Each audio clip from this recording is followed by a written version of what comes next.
Hello everyone and welcome for this History Police video. I review Wolf Hall on the BBC. That is from Hilary Mantel, who is one of probably the greatest storytellers of our time. Wolf Hall is for me sometimes very hard to review, mostly because, interestingly, it takes from the point of view of Thomas Cromwell. But I have to say that the depiction of Anne Boleyn and the portrayal by Claire Foy, though I have to admit that she did a great job at doing what she was told to do, doesn't really bode well with me. There are some parts that I found extremely annoying, and at the same time I try to always remind myself it is through the eyes of Thomas Cromwell. So in that way we do understand why there's going to be this kind of big clash between them two, to the point where only one could survive. I really believe that. You know, in 1536, the first 4 months, it's really about the rivalry and also like the idea that only one of them, Thomas Cromwell or Anne Boleyn, could survive at the time. No one else. I discussed this in my first video for Storytellers Circle with the brilliant and talented Dr. Owen Emerson. It's for members only, but you have a little clip of 3 minutes if this is something you would be interested in, because we have kind of different views on Anne Boleyn on screen. At the same time, we share some similarities in the way we would have liked Anne Boleyn to be portrayed. So I think it's a very interesting video as well to watch, especially if you love Wolf Hall and if you love Anne Boleyn in general. I really hope you enjoyed this video, and let's dive into the different scenes. Here I'm not really talking about the accuracy. Actually, there's this brilliant book by Lauren Mackay, Wolf Hall Companion, that is really helping you to get through all the details, historical details. So I don't want you to do that, and instead I want to promote that book that I think is absolutely fantastic. But here instead I want to go through like some of my scenes, my favorite scenes, and some things that really made me cringe, and explain why. And hopefully you will want to watch the TV show as well, to read the book by Hilary Mantel, and to read the book by Lauren Mackay. Let's do it. I think I'm going to start here with one of the most iconic scenes of Wolf Hall. For me, is definitely Anne Boleyn's coronation, because it is about Anne Boleyn without being about Anne Boleyn. In many ways here, I think that Thomas Cromwell really steals her thunder. He's the one looking at it. I really love, honestly, I think I cannot, you know, criticize the acting. I think all actors are absolutely brilliant in this show, and they perform so well. But here, like, it's really a bit hard to watch, because obviously it is about Anne without being about Anne, because it is through the eyes of Cromwell. Obviously we have also a glimpse of Henry VIII watching the coronation of his queen, and I think that's where it gets very interesting. It gets its very regal role. It is really well done, because though we see a lot of Anne Boleyn, Claire Foy here, at the same time she's not the entire focus of the scene, showing us that really the main character of Wolf Hall is obviously not Anne Boleyn. She's actually in many ways the villain of this show, and maybe that's why I'm having such a hard time watching it, even though it might not have been the purpose. But you see what I mean, like, in many ways she's Cromwell's arch enemy. She's portrayed as Cromwell's arch enemy. Fetch your niece away. She's done enough diplomacy.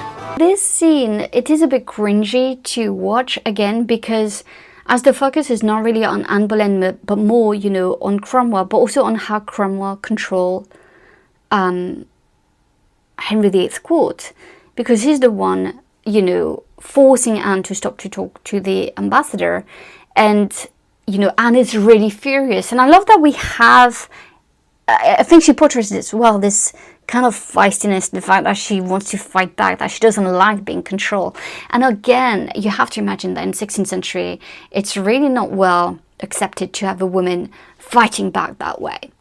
But here, I think that is also like a bit too controlling. We see how Cromwell is calling the shots, and it doesn't happen in all scenes, as we're going to see, but it's quite difficult to watch in many ways, because you think, why would he? Why would he be the one calling the shots? Why would he be the one telling her what to do? And yes, that's a bit kind of problematic for me, this type of dynamic between the two. I promoted you. I am responsible for your rise. And at the first opportunity, you've betrayed me. Madam, nothing here is personal. I do like this scene. I think it's quite hard to obviously watch. Henry VIII is obviously highly, disappointed. Is like, that's where you're going to have the big kind of rift between Anne Boleyn and Henry. And though their relationship is far from being perfect, there are lots of ups and downs in their relationships. Here, obviously, we're really hitting a big low. And here, when she's like, I promoted you, the first thing you've done is to betray me. And I said, it's not personal.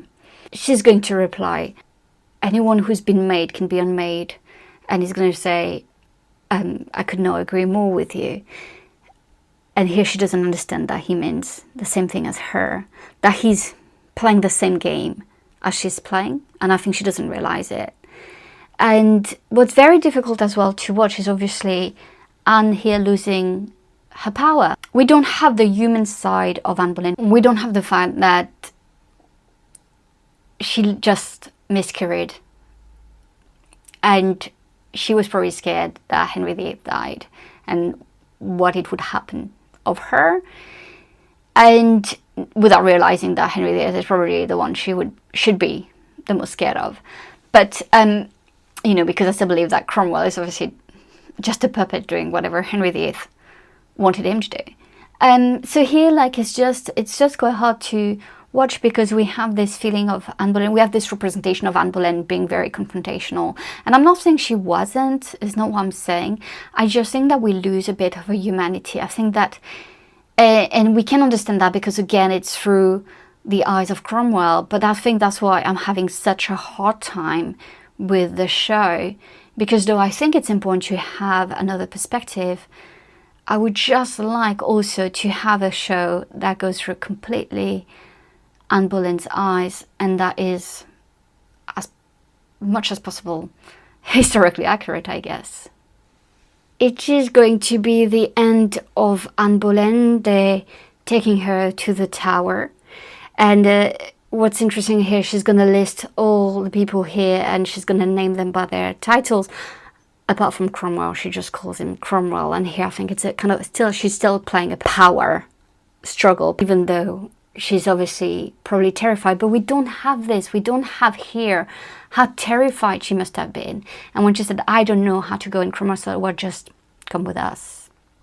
It's a powerful scene, but at the same time, we're lacking here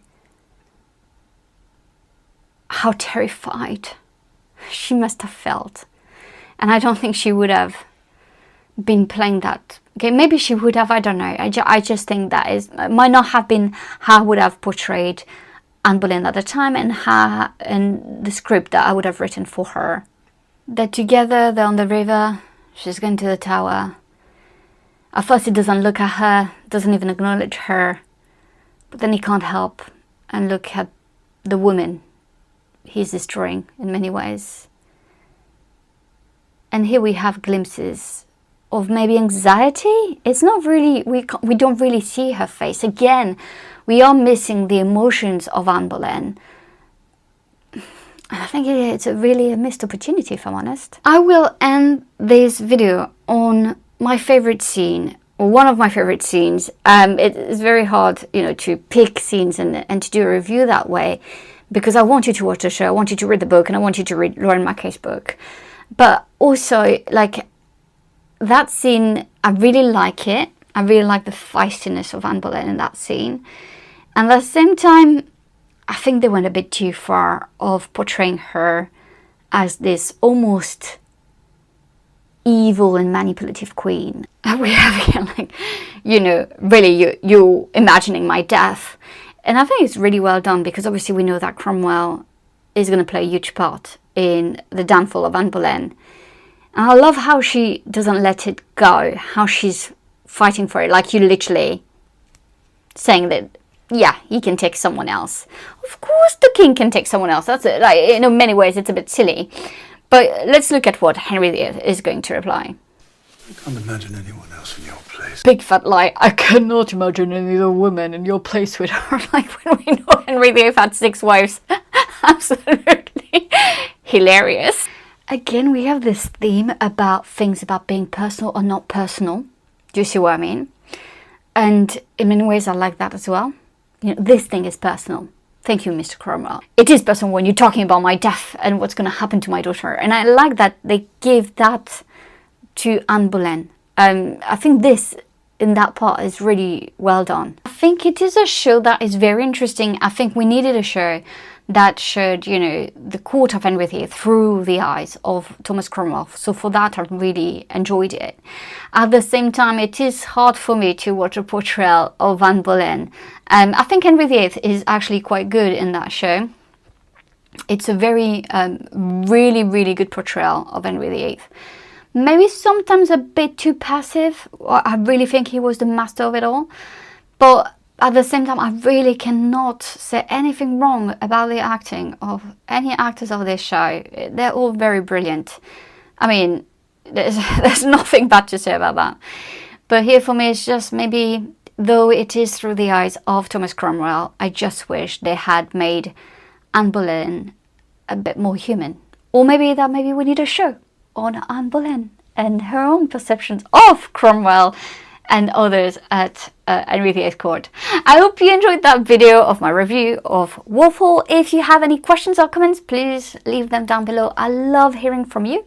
Don't forget to check my other videos, History Police, Once Upon a Woman, What the Hell, What If, you know, lots of videos for you, lots of content. Thank you so much for being here. See you next time. Bye.